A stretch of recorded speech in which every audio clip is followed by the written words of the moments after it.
All right, this will be first of the tutorials on fluids, talk about Pascal's principle, pressure, Boyle's law.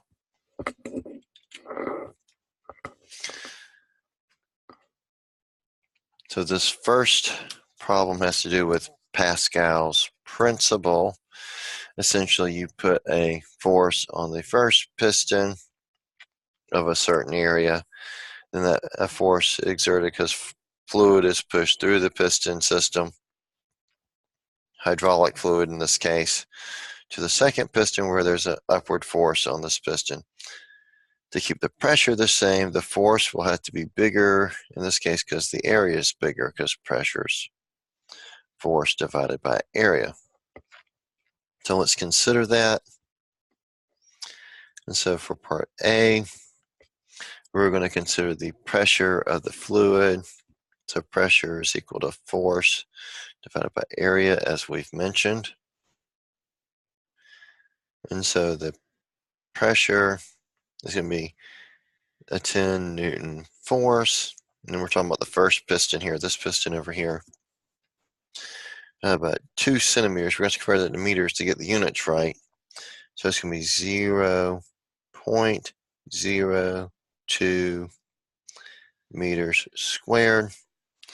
And so running that through our calculator, divided by 10 divided by 0.02 would be 500 newtons per meter squared. A newton per meter squared is called a Pascal. So it's 500 pascals, where PA stands for Pascal.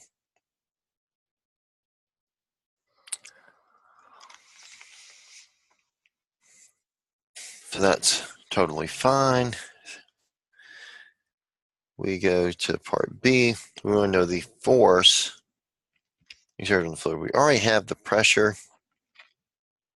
and we could just use this pressure, or you can realize the pressure 1 equals pressure 2.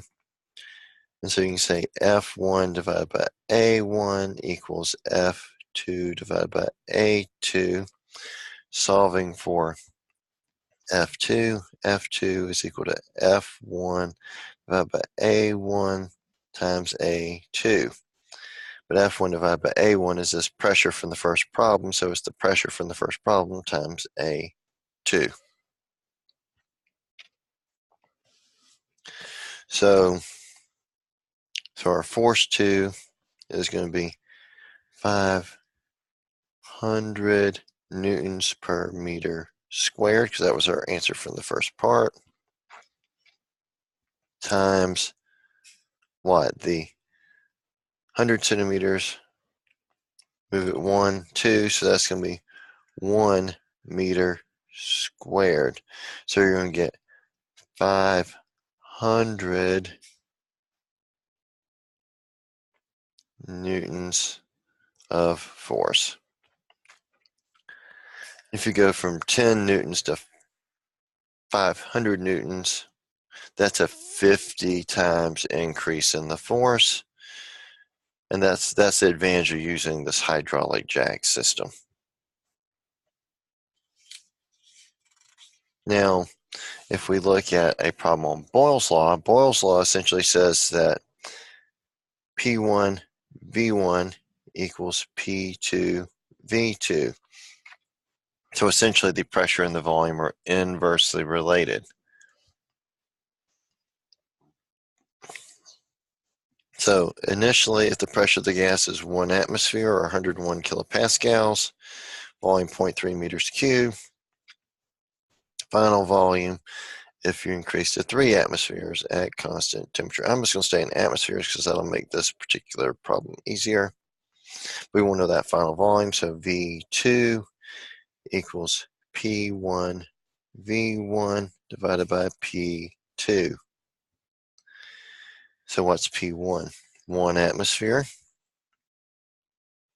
and at a volume of 0.3 meters cubed, because it's a volume. And then we're going to increase the pressure to 3 ATMs.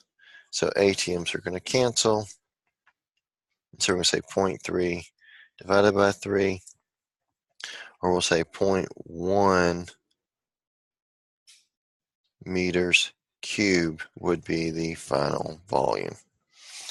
So this has been a brief tutorial, Pascal's law, pressure, and Boyle's law.